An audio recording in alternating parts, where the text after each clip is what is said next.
I stood outside his door for a full 2 minutes before knocking. Just standing there like a loser, sweaty palms stuffed in my hoodie pocket, heart hammering like I was about to confess to a crime. And in a way, I was. Rent was overdue. Again. 37 days late, to be exact. I dodged the emails, ignored the mail slot notices, even pretended not to be home when he rang the buzzer last week. But today, I couldn't avoid it. My paycheck from the cafe was delayed, my credit card was maxed, and my roommate had bailed last month. I had nothing. No options. So yeah, I was desperate, and about to beg my landlord for mercy. The door creaked open before I could knock again. He stood there in slacks and a black t-shirt, barefoot, holding a mug of coffee like he wasn't surprised to see me. Mr. Callahan, late 30s, maybe early 40s, beard trimmed perfectly, arms subtly toned in a way that made you wonder if he actually worked out or just had good genetics. The kind of guy who owned one expensive cologne and always smelled like clean soap and leather. "Hey," I said, trying to keep my voice steady. "Got a minute?" He raised an eyebrow, stepped aside. "Come in." The inside of his apartment was sleek. Marble countertops, a stupidly huge TV, some kind of low jazz playing from a speaker I couldn't even see. Everything screamed money, in contrast to my own place upstairs where I was still using a plastic lawn chair as a dining seat. He didn't offer me a drink, just leaned against the kitchen island, arms crossed, waiting. I know I'm late. With rent, I started, hating how my voice cracked on. "Late?" "Yeah," he said evenly. "I'm working on it. I picked up extra shifts, and I'm selling some stuff. I just need a little more time, maybe a week or two." "I've heard that before," he said, cutting me off, not unkindly, just matter of fact. I swallowed. "I'm not trying to scam you, I swear. Things are tight right now." He watched me for a long moment. Not angry, not frustrated, just quiet. Then he said, "How old are you, Connor?" The question threw me. 24. He nodded. "You live alone?" "Yeah, used to have a roommate, but he moved out." "Do you have any family who can help?" I shook my head. He took a sip from his mug, then set it down. "I'll make this simple," he said. "I'm not going to evict you." Relief hit me like a wave. "Seriously? Thank you. I swear I'll..." "But," he interrupted again, pushing off the counter, walking slowly toward me. "I'm also not doing it out of charity." The air in the room shifted. I felt it. He stopped, a foot away from me, close enough that I could see the small flecks of gray in his beard, the crease between his brows, the way he was looking at me. Not annoyed, not impatient, hungry. My pulse kicked up. "I have an alternative arrangement," he said, voice lower now. "One that doesn't involve cash." I blinked. "Like, work? You want me to do maintenance, or?" "No." He smiled. Not wide, just a slight tug of his mouth. Like, he already knew I didn't get it yet. "I mean..." Silence. I stared at him. "I don't understand." He tilted his head. "Sure you do." My mouth went dry. "You'd stay rent-free," he said. "No more overdue notices. No more bills. You'd be under my protection. In return, you follow my instructions. You give me what I ask for. No questions. No hesitations." I couldn't breathe for a second. "So you're saying..." "I'm not forcing anything, Connor," he said calmly. "You can walk out that door right now, but if you stay, you do as I say. Simple." The room was dead quiet. I could still hear the faint jazz playing, something slow and smoky. "What would you ask me to do?" He stepped even closer. I felt the heat of him now, the gravity he carried. His voice dropped. "I'd show you, not tell you." I should have walked out, but I didn't. I didn't say yes, not out loud anyway. But I didn't leave either. Mr. Callahan just stood there, a step away from me, watching the conflict flicker across my face. My brain was screaming, "This is messed up. This is wrong. You can't just agree to something like this." But my body was quiet, still, curious. When I didn't move, he took that as my answer. "Good," he said, like we'd agreed to a contract. "Then your first rule is this. When you're here, you don't speak unless I ask you a question. Understand?" I nodded automatically. He raised an eyebrow. I asked a question. My throat felt tight. "Yes, I understand." He nodded once, satisfied. "Take off your hoodie." I hesitated, but only for a second. The fabric felt heavier than usual as I peeled it off, revealing the old t-shirt I'd slept in and worn all day.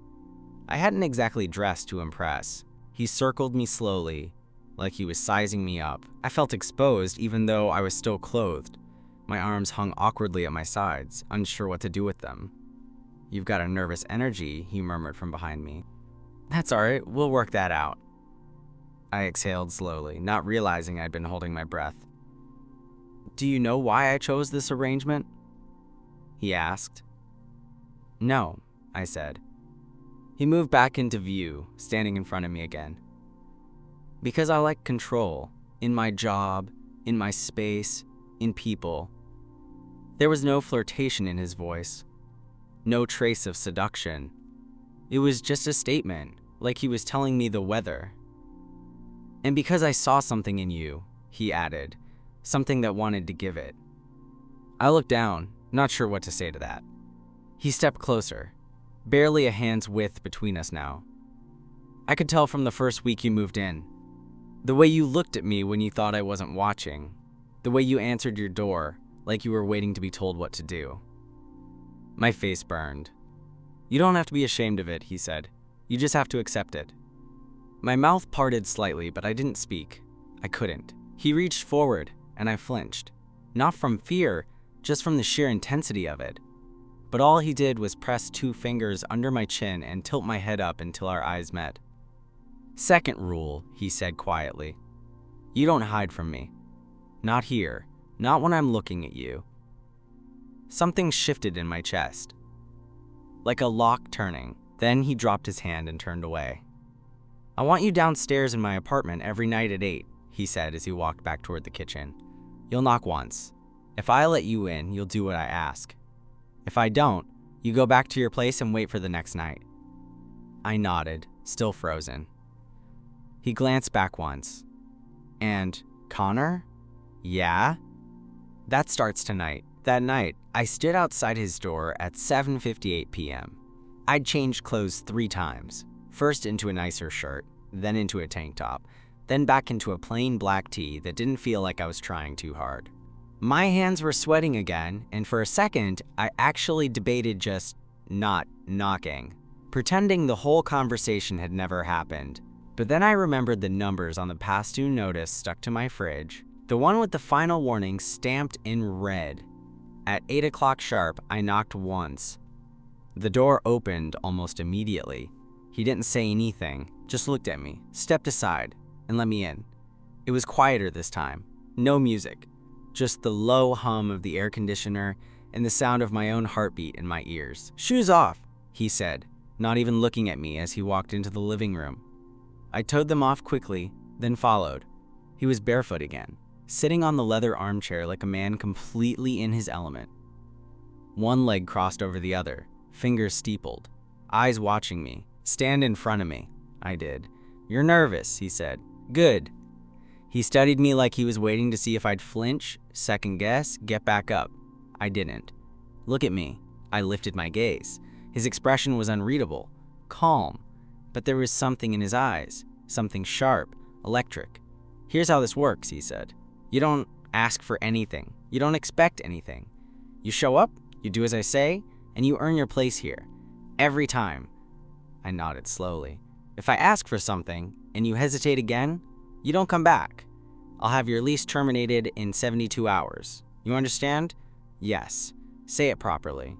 "Yes, Mr. Callahan." He let the silence stretch out after that. I could hear the faint ticking of the clock on the wall. Finally, he stood. I looked up instinctively, and he gave me the faintest shake of his head. "Eyes down, Connor." I dropped my gaze. He walked behind me, and I could feel the weight of his presence, his shadow casting over my shoulders. Then his hand touched the back of my neck.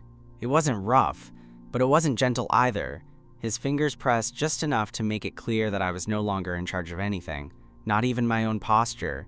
"You're gonna come here every night," he said, his voice closer now, behind my ear. "And I'm gonna break you down piece by piece. Not because I hate you, but because you need it. You don't even realize how badly you need it." My throat tightened. I didn't say a word. Then he did something that startled me. He leaned down and whispered, "You belong to me now, and I'm gonna show you what that means." My whole body lit up like a live wire. He stepped away. "Get up, we're done for tonight." I stood, shaky, and turned to face him. His expression hadn't changed. Still cool, still in control. "Same time tomorrow," he said. "Don't be late." The next morning, everything felt off. Not bad, just different. I moved through my day like I was watching someone else live it. Me on autopilot, making coffee, washing dishes, replying to emails I didn't care about. But beneath it all, there was this low thrum in my chest, like I had plugged into something electric and couldn't unplug. The night before kept replaying in my mind, the way Mr. Callahan's hand had gripped the back of my neck, how effortlessly he'd taken over. The way he hadn't asked for anything except obedience, and how quickly I'd given it. It should have freaked me out, but it didn't. Not really. All day I kept glancing at the clock, even though I wasn't supposed to be anywhere until 8. By 7:50, I was pacing my apartment. I told myself I could skip it. He hadn't made me sign anything. This was all unofficial, all mental, but I didn't skip it. At 8 o'clock sharp, I was at his door again, knocking once. This time, he didn't answer immediately. There was a pause, 10, maybe 15 seconds, before the door opened. He stood there, barefoot again, in black joggers and a gray t-shirt, sleeves pushed up. He didn't say hello. "Come in," he said simply, and stepped aside. I walked in, heartbeat louder than it should have been. The apartment looked the same, clean, expensive, masculine, but the mood had shifted. Or maybe I had. "Take off your shirt," he said casually, walking toward the living room. I swallowed hard, fingers already pulling at the hem before I could overthink it. "Good," he said without looking back. "Faster tonight." "You're gonna get comfortable here," he said, settling back in the chair, "but not too comfortable. You don't forget your place." I nodded. "Yes, Mr. Callahan." He leaned forward, resting his elbows on his knees, his face just above mine. My ears went hot. "I'm not doing this for your pleasure. You're here to learn." "Learn what?" I asked, before I could stop myself. His eyes narrowed. "Did I ask you a question?" "No, sir." He stood suddenly and walked behind me. I kept my gaze down, chest tightening with anticipation. His voice came again. Low, direct. "I told you before, I like control, but control is only fun if someone gives it up willingly. You came here. You asked for this. Even if you don't realize that yet." Then I felt it. His finger slipped into my hair, not yanking. Just enough pressure to remind me that my body wasn't entirely mine in this moment. That he could guide it. Tilt it. Own it. "You're learning," he said. "Slower than I'd like, but you're learning." I shivered, not from fear, but from the calm certainty in his voice. He released me and stepped back. "Take off your jeans. Leave your boxers." I obeyed, hands slightly shaking, not from shame, but from the sheer weight of surrender. When I looked back up, he was watching me from the armchair again. Hands clasped, eyes unreadable. "It's about discipline, trust, power, yours and mine." I nodded slowly. "You're mine now," he said again. "And tomorrow, we'll go further." By the third night, I didn't even hesitate. I knocked at exactly 8 o'clock. He opened the door, wordlessly, just like before. I stepped in, kicked off my shoes, and pulled off my shirt in one fluid motion. My body had learned the rhythm, even if my mind was still catching up. "Go," he said, already seated in that chair, like he hadn't moved since the night before. I knelt. "Quicker now." No pause. He nodded, like I'd passed some kind of silent test. "Good." He studied me for a long moment, and then said something different. "Do you know what makes you useful, Connor?" I shook my head. "You're quiet," he said. "Obedient. Willing." I swallowed hard. "But," he continued, "you still think too much. I see it. You're still holding on to the idea that you have a choice." His voice dropped a notch. "I want that gone." A chill ran through me. Not fear, not even discomfort. Just the realization of how far this was going. How far I was letting it go. He stood up, slow and deliberate, and walked to the wall where a tall cabinet stood. I'd seen it before, hadn't thought much of it. He opened it now and pulled something out. A simple black collar. My heart kicked up. He returned, standing over me again. "Tonight's a test. You wear this or you leave." He didn't explain what it meant. He didn't need to.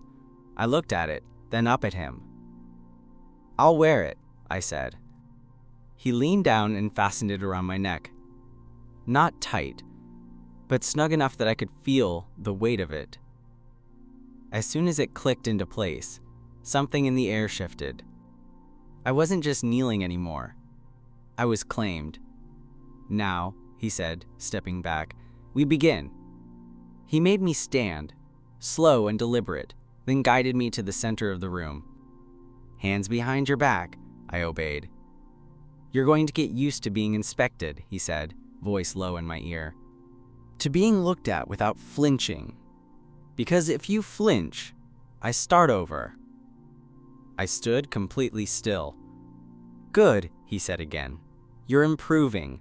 His hand slid over my shoulder blades, then stopped. "Say it," he commanded. "Say what?" "That you belong to me." My voice wavered slightly, but I said it. "I belong to you, Mr. Callahan." He exhaled, slow and satisfied. "Say it again." "I belong to you." Louder. "I belong to you." The words didn't sound foreign anymore, just true. He stepped in front of me again, eyes burning with a kind of quiet satisfaction. "Now take the collar off and hand it to me." I did, reluctantly. He took it and placed it back in the cabinet. "Tomorrow," he said, "you wear it from the moment you walk in.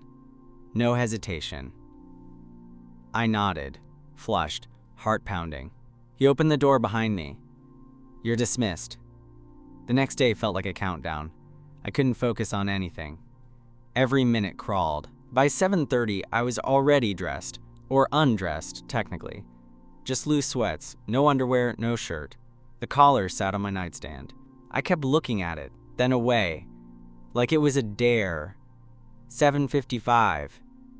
I slipped it around my neck. The click of the clasp felt final. 8 o'clock. I knocked once. This time he answered the door and didn't say a word. His eyes immediately dropped to the collar. He gave the faintest nod of approval.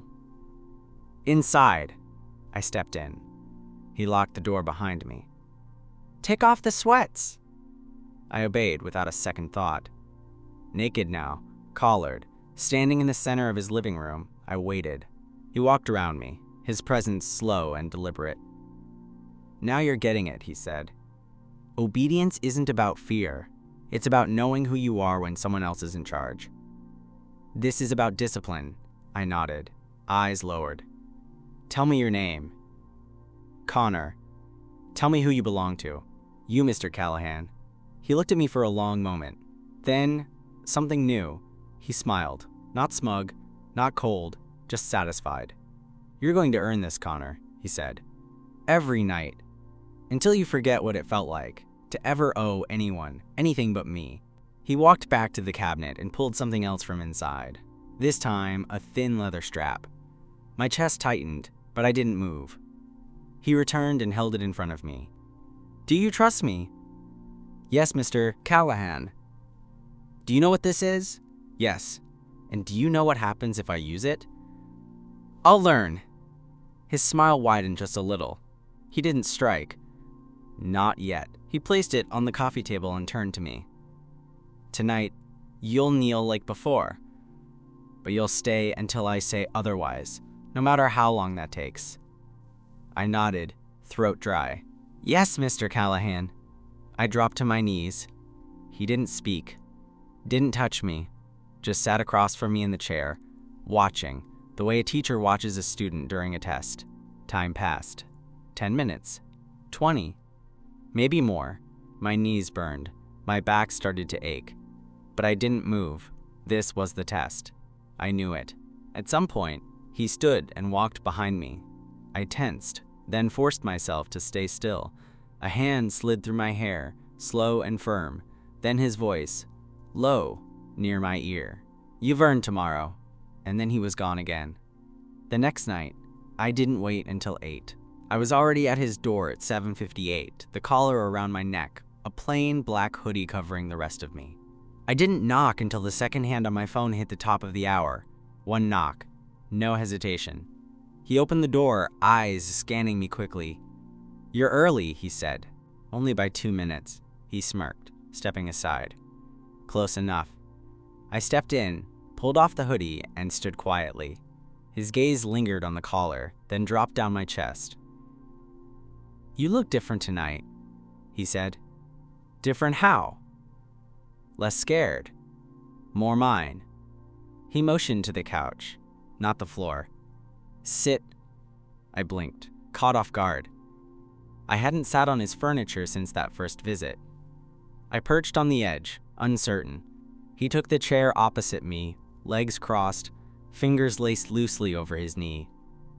"We've been doing this for a week," he said. "And you followed every instruction. I didn't expect that." I swallowed. "Did you want me to fail?" "No," he said calmly. "I just wanted to see who you really were. And who am I? You're someone who craves structure, who wants someone to take the weight off your shoulders without pretending it doesn't cost something." That one hit. "You were never going to ask me for help," he added. "Not really. You'd rather fall apart in silence than admit you needed someone." I felt heat in my chest. Not shame, just recognition. "But now," he continued, "you show up. You kneel. You obey." He leaned forward slightly. "You submit." I nodded slowly. "Yes, Mr. Callahan." He stood, walked toward me, and stopped just in front of where I sat. "I'm going to take this further." My breath caught. "But only if you say yes." He reached out, 2 fingers under my chin, tilting my face up. "I'll push your limits, slowly, safely. But I will push them, and once we go there, we don't come back." The weight of his words settled over me like gravity. This was the line. I could still say no. I could thank him for the rent break, apologize, grab my hoodie, and walk out.